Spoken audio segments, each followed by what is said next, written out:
لو أنزلنا هذا القرآن على جبل لرأيته خاشعا أنزلنا هذا القرآن على جبل لرأيته خاشعا أنزلنا هذا القرآن على جبل لرأيته خاشعا متصدعا من خشية الله. وتلك الأمثال نضربها للناس لعلهم يتفكرون.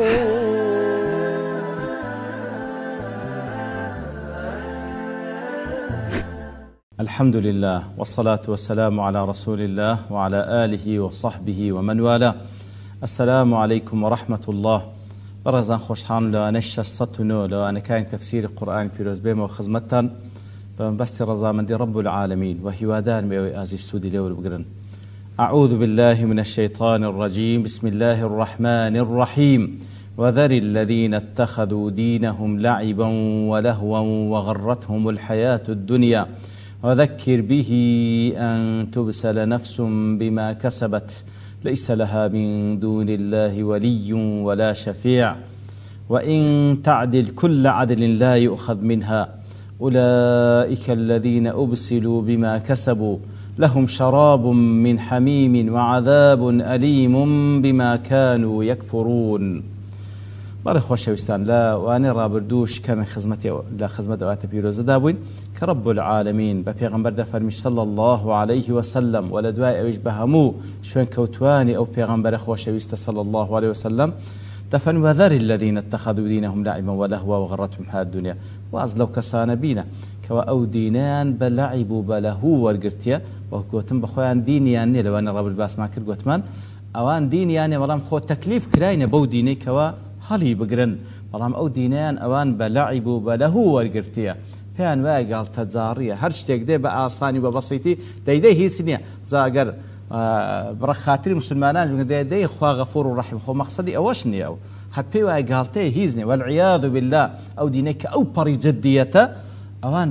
بە لەعیب و بە لەهوو تێگەیشتینە. وغرتهم الحياة الدنيا جياني دنيا هەڵی خەڵەتان دینە حيث اطمأنوا بها تئدا مرتاحا وزعموا أن لا حياة بعدها أبدا وهل سكودك كهيز دنيا شديك لدواء أوداني هيد جياني شديك وهل سكودك كواتا شرنية بزمان وبلي شرنية بزمان وبلي برام تمشي هل سكوتيبك همو دنياي همو جياني همو عمري لبقوا دنياي خو منالين دنيا بزيب يلا برام دنيا بحق تخوي تماشابك وهل سكوت لقلبك كما مرة مزرعەیەکە لە بۆی کەوا لە بۆ ئاخرەت ئامادەی بکەی کاتێک کە دەڵێن دنیا بە حەقت خۆی تەماشا بکە بە دوو دەستان قایم مەیگرە ئەوەی کە هاتە بەردەستت لە پێناوی خوا سەرفی بکەوە تاوەکو بەشەریەتیش لە سایەی خزمەتکردنی تو لە بۆ دینی خوا ئیسراحەت بکە کاتێک کە دەڵێن بە حەقت خۆی تەماشا بکە معنەوە نییە تو پشت لە دنیا بکە دنیا لە بۆ کافران بەجێ بێڵە نا دنیای ئاوادانکەوە بە دینی خوا دنیای ئاوادانکەوە بە دینی خوا و ئەوجا بزانێکەوە ژیانش حەقیقی تر کەوا قیامەتە لە پێشتە بەڵام هەرچی ئەوانن کەسانشی بێ باوەڕە ئەگەر چی بە زمانیش دەی خۆ زۆرێک لە مسلمانە ئەگەر چی بە زمانیش دەڵێ ئیمانم بە قیامەتێ بەڵام تەماشای بکە هەڵسوکەوتەکانی بە زمانی عەمەل پێت دەڵێ کە هیچ ژیانێک نەتەنها ئەوە نەبی هیچ ژیانێک نەتەنها ئەوە نەبی هەموو وەختت لە بەو دنیای سەرف بکەی.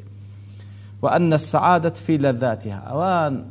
هر وات تصور دكان واهر سكو دكان كوا السعادة بختوك تنها لذتك عند دنياها كواتا وذر الذين اتخذوا دينهم لعبا ولهم وغرتهم هذه الدنيا دفن أي أعرض عنهم فاشتيان تيبكا ودعهم وازيان ليبينا ولا تبالي بتكذيبهم أصلا قرنجي بهالويستي أوان مدكاتك أو دينا بيدرويا وأمهلهم قليلا كم مهلتيان بيبدا فإنهم صائرون إلى عذاب عظيم بالتأكيد برو عذابك يوردرون أي فلا تعبأ بهؤلاء خريج أوان مبا ولا تنشغل نفسك بمجاهدتهم خود بابن همود زهدي خود توجيه أوان مك مجاهدة أوان بكي واتا خريج أوان بتاوك إيمان بين أوانا كسك وديني بلعب وله تيجيش تبيو بعد جاني دون هالخلطابي هیچ شتێک تەسیر لێ ناکە لێیە وذر الذين وازیان لێبینە وأبذل طاقتك بمجاهدة غيرهم خەریک بە تاقە و دعوە و خەوڵدانەکە لەگەڵ غەیری ئەوان بی ئەوانەی کەوا لەم يصلوا إلى هذه الدرجة المأيوس منها نەگەیشتنە و دەرەجەکە وەکو پێش ئەوانە پێشووتر کە بەڕاستی ئینسان لێیان مەئیوسە ئەوەی کەوا دینەکەی بە لەعیب و بە لەهو تێگەیشتێ و مەغرور بۆ یاخود هەڵخەڵەتە بە ژیانی دنیا ئەوە بەڕاستی مەگەر الله سبحانه وتعالى بەهانایان بێ ئەگەر نا ئینسان لێیان مەئیوسە ئەوانەی بامن لێیە واز لەوان بینە وەرە خەریکی کەسانم کە نەگەیشتنە ئەو دەرەجەی وذكر به غەیری ئەوان بڕۆ تەذکیرەیان بکە و ئاەتەکانی خوای گەورەیان بەبیر بینەوە بە قورئانی پیرۆز وذكر به ئەی بالقورئانی وذكر به ئەوانە با بڵێن ئاەتەکانی قورئانی پیرۆزیان بەبیر ئەوانەی کەوا زیاتر چاوەڕوانیان لێ دەکرێتەوە وەڵامی بانگەوازکەت بدەنەوە بەو قورئانە ئاگاداریان بکە ئەن تبسل نفس بما كسبت ئەی مەخافەتە ئەن تەسلەمە إلى الهەلاک بیان ترسێنە لەوەی کەوا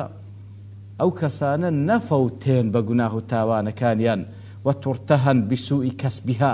بیان ترسێنە بەناو جەهەنەم حەبس نەکرێن بە هیلاک نەچن لە نەتیجەی ئەو گوناه و تاوانانەی کە دەیکەن وغرورها بإنكار الآخرة بۆی هەڵخەڵەتێ مەگەر ئاخرەت نەبی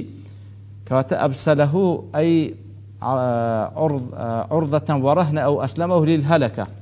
كواتا عرضه ورهنه أو أسلمه للهلكة كواتا أبسله وتشتيك برهن دابندري بر ياخذ تسليمي أو بكري كوا بهلاك بتي يتر أن تبسل نفس بما كسبت كواتا بيان ترسينا تكاني قرآن يان ببير بينوا تاوكو أوانا نفوتينو نبنى رهني قناه تاوان كان الناو جهنم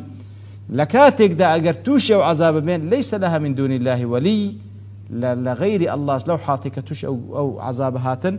لغير الله هيز ولي يغنية ينصرها بالقوة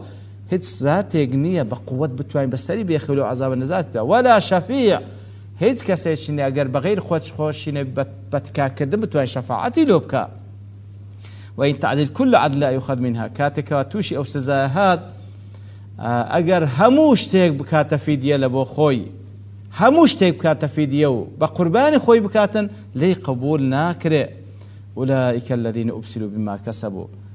أو كساني كوا سرتأت كذا باسكرا أواني كوا اتخذوا دينهم لعبا ولهوا وغرتهم الحياة الدنيا براستي أوانا أبسلوا بما كسبوا واتا تسليمي بهلاك تون بوينا تسليمي بهلاك تون بوينا بما كسبوا بو كردوا خرافاني كذي كانوا بو إنكاري آخرته بو مغرور بابنا هالخلطانيان بالدنيا بو استهزاء أو بو كفر بو لعب له ويكوا برامبر بدين ديكن لهم شراب من حميم واتا أوهان سيان لو آما ذكرى آويتشي جرم ماء مغلي يتجرجر في بطونهم وتتقطع بأمعاؤهم آويتشي جرم يان ددريت الروج قيامت كوا ريخلوتش يان بارس دكا بلكو كل سورة الكهف دا فرمي كاتك وأوان داوي أو دكان أويان لبوده هندري بلام هشتا ناندريتي دمتساويان بيدا برجي خوا بنامان دا لهم شراب من حمي وعذاب أليم كواتا عذابش بإيش وآزار بسي بنار تشتعل بأبدانهم أقري كوا هم لا شان دادقري بسبب ما كانوا يكفرون بسبب كفر كان يعني بسبب كفر يعني بأت كان خايق كواتا خلاصي مفهومي آتكا أويك كسانك هنا مأيوس منهم براستي بحسابات بشري إنسان تمشى عندك أوانا مأيوس منه جيجاي أوانية كوا جيجاي أميد نين أواني كوا دينيان با لعيب بلهو ورقرتيا هل خلطين بجيان دنيواتي دقن حتى هذا الجيان أوانا هرتسيان لقل صرف بكي أوا براستي أوا إيمان ناينو باب مصير سارة نوسيشان أويك ولهم شراب من حمل وعذاب لأنبا كانوا يكفرون بلام زياتر وذكر به خريج تشيبة أويك واتساورواني خيري لذكره نقيشتي تأودر زيك ومأيوس منه أو لو حالتي بيتر سينة بقرآن بيروز ببيري بينا وباء ويشتوش أو عذابنا يكوا بابرين لنتيزي قناه تاوانا كاني حبز بكري ورهني قناه تاوانا كاني بيتن ناو جهنم خوابنا من ده لدواء ودفرمي قل أندعو من دون الله ما لا ينفعنا ولا يضرنا بيان بلي كاتهشتا طبعا أهل كفر محاولة قال أهل إيمان دكا كوا أنقورن بقرينا وكل سندين آيات خواهي يقول آما زي بيدا خواهي يقول دفرمي بيان بلي أندعو من دون الله بتين غير الله ببرستين لكاتك دا ما لا ينفعنا ولا يضرنا ننفعيان بيا نزرريان بدستا ونرد على عقابنا هل قرينا بلو دواء ومان بعد إذ هدانا الله لدواء وك الله سبحانه وتعالى هدايتي داينا وكو أو كسمان دبك الذي استهوته الشياطين في الأرض حيران وكو أو كسيكوا الشيطان كان للراس طريقا بدريان ناو لا ياندا يتل زويدا سري ليشيوايا ومحير الناظر بلو تشيدا بروا له أصحاب يدعونه إلى الهدى لو كاتش هاولاني قديمي كالقلي بو لسر راس طريقاك أو لقليان دابو بلام أو كويل بو بزربو شيطان كان برديان لو كاتش براكاني بانجي دكن له أصحاب يدعونه إلى هاولاني بانجي دكن ورا لامان سر هدايات ائتنا ورا لامان له أصحاب يدعون إلى الهدى ائتنا قل إن هدى الله هو الهدى هداية رينموني الله هل أو رينمون راسته وأمرنا لنسلم لرب العالمين فرمان ما فيك رايك وأخو ما تسلم رب العالمين بكين والله خوش يسنا معنا بكرتي وآتا قل أن ندعو من دوننا ما لا ينفعنا ولا يضرنا أي أن نعبد من دونه كواتا عبادتي غير الله بكين ما لا يقدر على نفعنا إن دعوناه عبادتي غير الله بكين لكاتك داقر عبادتي غير الله بكين هر ذاتك لغير الله كعبادتي بكين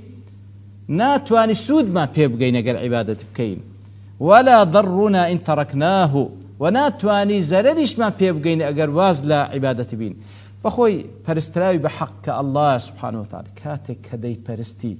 أو فري خير وبركتي دنيا وقيامة بيد بخشي لهمو خير وبيرتي دنيا مهم تلك واس سعادة وأمن وأمان ضلوا درون دادني أو ذا براستي بعزته بسر بلندي دجي أقر تسيج لدس كسانة شي ظال مستمكار حر الشد ليه بكري وياخد آزار بدري وياخد بش كجري بلام أو بري أمن وأمان وبهشت يقلنا وضل الدروز دكا لدنيا هذا ولا قيامة شي رزامان دي خوي بهشت بانو برين بلام أقر نشي برستي معبودي بحق سبحانه وتعالى بحكمك ومعبودي بحق خالق مالك رازق مدبرته كاني برستي بالتأكيد زرر من دبي لو بشتي كردني لبروي حقي خواد أدانا كرديا بدبخت دبي لدنيا ولا قيامة بلام غيري الله أوانيك بنا حق دا برسلين أقر بشي برستي ناتواني سود بيراب قيني بفرس نكت أقر وازي شلبي ناتواني زررت بيبقيني بوي كوا أتو أود نبرستيا غيري معبودي بحق كوا الله سبحانه وتعالى كوا تآ دواما اللي كان غيري الله برستين كوا ناتوان سود وقازان ما بيبقينن ياخو زرر ما ليبدن ودواما اللي كان كوا بقرين ودواوة ونرد على عقابنا كوا تا أي ونرد إلى الشرك بقرين لبو الشرك والتعبير عنه بالرد على العقاب لزيادة تقبيح صورته كواتا بوشيوي دفرمي دواما اللي كان غير الله برستين أما هل قرينوا بلو بشتو بقرينوا يعني تصوير شي زول عجيب أخوي قولا دير دا دفرمي كسك كالدواي أوي هاتناو دايري إيمان تسووناو دايري الشرك وهالقراء وكو كسك بينا بيرساي خود بشتاو بشت بقريتوا أو كسك بشتاو بشت دقريتوا شتيشي أولا ناشرين صورتش قبيحة لبرو أصل وايسان برو بيش بروح أو كسي برو بشتو دروا معرض لوي كواب كوتا هر صاليكو بهر بردك بي هالخليس شو بكوي عكسي أو كسي كوا برو بيش درواتن وبرتساورون برو چين دري دروا كواتا براستيك هل قرانو ولدين وكو قرانو برو بشتو ونرد على عقابنا بعد إذ هدانا الله باش أوي كوا رب العالمين هدايتي داين لبو إسلام ولبو التوحيد باش أوي كوا رب العالمين آمين نزاد لعبادتي أصنام لعبادتي همو أشتاين لغير الله دا فرسترين بلى يتنموني وكسيسيا كالذي استهوته الشياطين أو كسي كوا لدوائي هاتناو عقيدة التوحيد هل قرايته برو بشتوى كالذي استهوته الشياطين في الأرض وكو استمالته عن الطريق الواضح واتە لەو ڕێگا ڕاستەی دەڕۆیشت مەڕەدەة الجن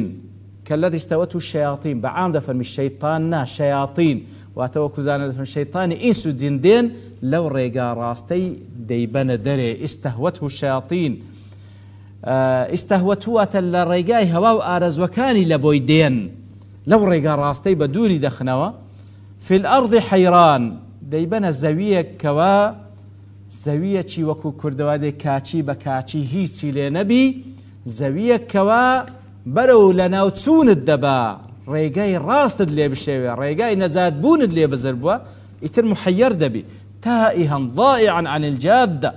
بزربوي لا يدري كيف يصنع نازين برو تشندري برواتا تروكو زانان دفرمون او ها محير بوا لبروي للان اهواء ارز وكاني هاتين لبوي وكو او كسي كوالا صحراء دا سري لي شوا نازين برو تشندري بروا او كساش شيطان كان لرقاي هواو آرز وكانيان هواو آرز وكاني هاتينا برديتيان دري لو راست رقاي يتر لدواي وكوالا راست رقاك دور كوتوا محير دبي نازين برو تشين دري بروا هواو آرزوي هرج برو لا تشي دباتن آية يخي مالي دنيا بقري وبدوي بارب كبي يان لدواي حكم السلطان ودا صلاته بلو باو بوز بي يان لدواي اوي بكوا شهوات كاني تير بكاتن يان وتا وكو مشركة كان بتي شرك بالريال بدولة دو من هذا الشركي بروا يعني وكو نصرانية كان سريان لخويان شيوان دي كوا عقيدة تثليث يعني هي يعني مبتا اقر بارست كوا محير دبي باش اوي كوا لو رقا راستي درتو شياطين انسو زن لرقاه هوا ارز وكان دريان هنا يتر او كسل لو لصروا يزبيو لصحراء يقدا سري ليدا شيوان اظن شي وبسي يتر وكو عرب ضلي استهوته الشياطين لمن اختطف الجن عقله كعرب ضلي فلانكس استهوته الشياطين لبروي جن عقله كان برديه فسيرته كما تريد دون ان يعرف لو وجد في الارض يتر كسكوا شيطان وكل كل اخوان دستي وشاند بي عقلي واللي ورقرتوا شيطان ديرويني بخوي نازاين بروتشين دروا شيطان ديرويني تنببيوي كو بخوي بزاين بروتشين دروا خافنا امام بدا هەڵیتر دیار ئاتە کەشتی تریشتەدا مایە بەڵام لەبەرتەوابوونی کات دەوەستین بە پشتیوانی رب العالمین لەوانەی داهاتوو دێنەوە خزمەتی وصلى الله وسلم على نبينا محمد وعلى آله وصحبه أجمعين وآخر دعوانا الحمد لله رب العالمين لو أنزلنا هذا القرآن على جبل لرأيته خاشعا أنزلنا هذا القرآن على جبل لرأيته خاشعا لو أنزلنا هذا القرآن على جبل لرأيته خاشعا متصدعا من خشية الله وتلك الأمثال نضربها للناس لعلهم يتفكرون